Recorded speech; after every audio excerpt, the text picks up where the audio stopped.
Gratefully, the mother hid her son's wheelchair fund from her husband, concealing this love by the fireplace's warmth. As she aged, Chris' mother would pant carrying him upstairs for rest. Finally, my mother fainted from overwork. Hearing the noise, Chris rushed to the top of the stairs.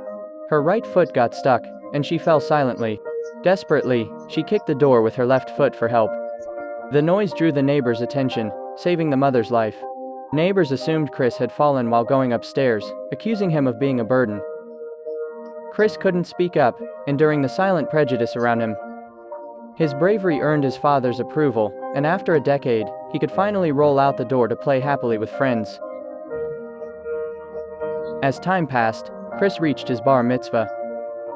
The family celebrated with a cake, singing together, encouraging Chris to blow out the candles. These simple moments, taken for granted by most, were incredibly difficult for him. He tried several times to blow them all out but couldn't extinguish the last one. So, he opted to eat it in one bite. His determination against adversity gave him the courage to play football with his peers. When the ball came, he was determined to use his head to stop it. Chris' unwavering spirit belongs in men's football. Facing malicious fouls, he'd fight back, earning him free throws.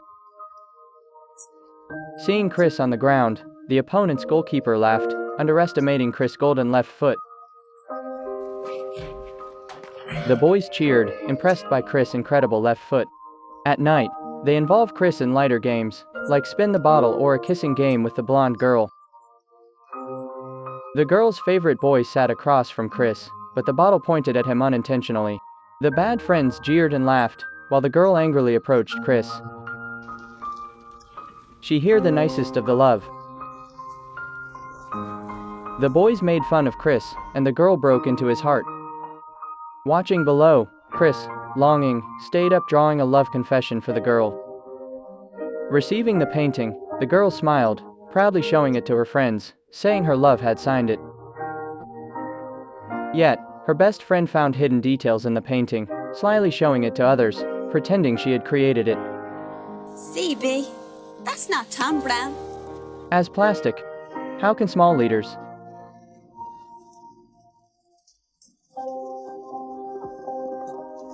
Her friend's teasing crushed her self-esteem. She returned the confession to Chris. Chris sat in a daze, his first love shattered. Worse still, the family's sole provider is jobless. Chris' dream of a wheelchair seemed distant. The family barely managed with meager meals, and affording winter coal was impossible. During freezing nights, their mother crowded all four brothers into one bed. Chris, shivering, restlessly moved. The next morning, he excitedly woke his brothers with a clever coal plan. Chris had his brother place him in front of a coal truck. While the driver was distracted, the others unlatched the tailgate. They waited in silence. As the truck climbed a hill, the coal spilled out as expected, and the brothers cheered. Even the neighbors benefited, using the stroller to load coal. Chris became a hero in the street. When they came home with enough coal for the whole winter, their mother reprimanded them. A sin to steal. And you know that God is looking down on you right now. And that coal is not coming into... Positively, it couldn't beat Northern Europe's cold. The stolen coal still warmed the family. Even the neighbors benefited, using the wheelchair as a coal loading tool. Chris became a local hero. Fortunately, his mother understood his message and retrieved the box despite the burns. His father didn't realize the box's worth until they found 28 pounds, 7S, and 3D inside. It was saved for Chris' wheelchair by his mother. Despite their financial difficulties, no one considered using it. That night, the mother took the eldest daughter home, leaving the sons upstairs. Chris' elder sister was unmarried and pregnant, which enraged their father. He subjected her to abusive language and even physical violence. Upstairs, Chris seethed with anger, wishing he could confront his father, but his disability left him powerless.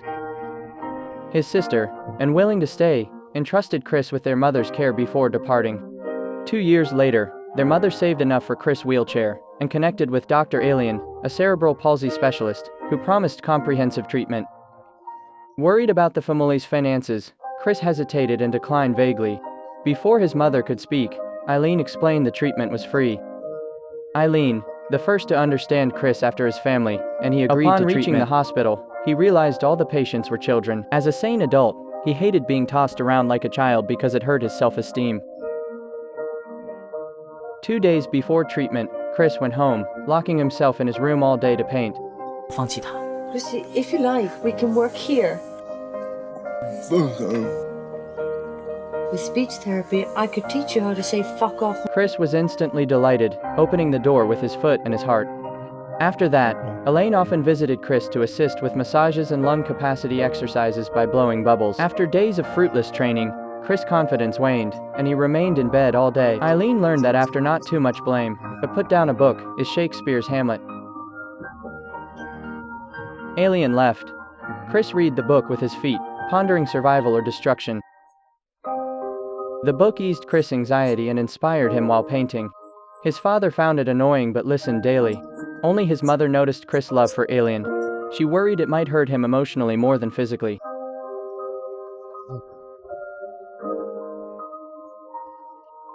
Chris' mother never expected the injury so soon.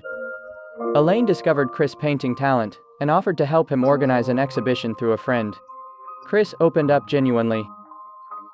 2:05. I like you very much. And I like you, Christy.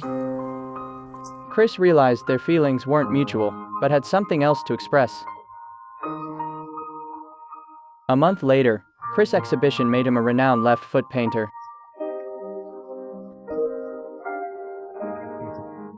That night, Chris attended a social event and, fueled by alcohol, openly expressed his love for Elaine. And I love you, Christy.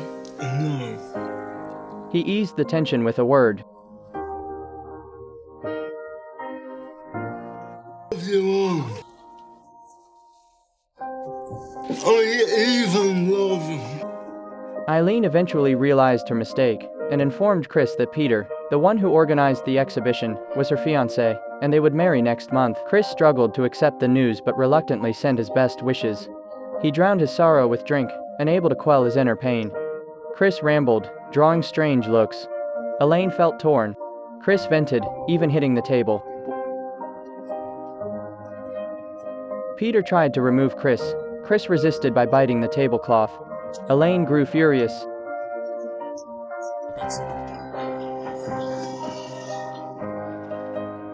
The party ended sadly, hurting both Elaine and Chris, who felt uncertain about the future. After writing a suicide note with his left foot, he tried to end his life with a knife but couldn't reach his wrist. Overwhelmed with despair, he spent days in bed, drinking, and losing hope. The mother felt sad and disappointed but still spoke to her son. If you've given up, The mother took a hoe and started digging. She thought an independent studio could help her son find hope through quiet painting. The mother even prayed to God how he wished he could trade his legs for his son. Chris woke up, realizing his selfishness, and apologized sincerely to his mother. He used his left foot to stir the cement. By then, his father and brothers finished work, and laughed upon seeing the shabby building. While they teased the mother and son, they grabbed bricks and worked harder than anyone else. Chris gained confidence when his father's wall was finished first. The mother kissed her son. However, something worse happened. One day, returning from shopping, they found the living room door stuck. The mother saw her husband blocking the door from the window. Mother and son couldn't move their deceased father. When his father was alive, Chris often clashed with him, seeing him as distant, irritable, and neglectful of their family's needs. Chris realized his father's strong character protected them from ridicule and bullying.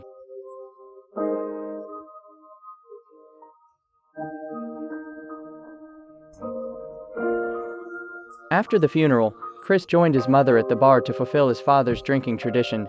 He sang his father's favorite song, although his speech was slurred. A guest told him to be quiet and criticized his father for bragging, stereotyping West Brom people.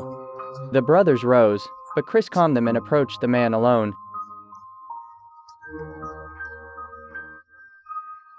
A brawl broke out in the bar as the Browns defended their father's honor. After the incident, Chris struggled with painting's limitations and financial support. He wrote an autobiography called My Left Foot, with his brother's help, which became a hit with readers. Chris received £800 and had his brother hide it in their mother's piggy bank.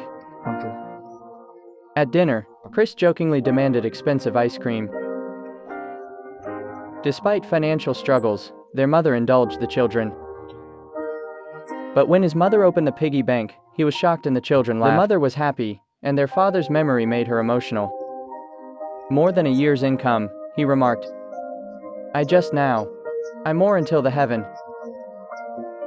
I must not know this is. Well, the 3 points, it should be constantly. Their mother bought Chris the top typewriter without spending a cent. Their mother selflessly cared for her children. Their family's days improved. Chris didn't solely support his family with his left foot, his loving family gave him a future. Years later, Dr. Ellen visited again. By then, Chris had become a famous writer. He invited Chris to join charity events for the disabled organized by the Duke. Chris agreed, and the Duke hired Mary as his nurse. Their first meeting, he requested a lighter and cigarette from Mary. Lily felt this sentence made Mary special to Chris as it treated him normally for the first time. Reading Chris' autobiography, Mary was moved by his resilience and sense of humor. When Chris learned of Mary's other plans that evening, he sincerely asked her to stay. "But Mary is gone." "Yes, who would want to marry a disabled person?" Alien pushed Chris into the venue, and as celebrities applauded, she started her speech about her resilient life. Outside the meeting, Mary reread the sincere confessions in the biography and sighed. After the event, Chris stayed behind with a rose in his left foot. The mother worried about her son, fearing he might be hurt in love again. This time, the mother's worries didn't come true, and the right person arrived when needed. This is Irish writer Chris Key Brown's autobiography. In October 1972, Chris and Mary married and began a world tour. With one left foot, he turned a bleak life into a path to literary and artistic success. Yet, we often complain about life's imperfections without realizing that life itself is perfect. Everyone's life has regrets, it's an inevitable part of life. Therefore, we must learn to accept our imperfections and create perfection in this imperfection. This is the true meaning of life.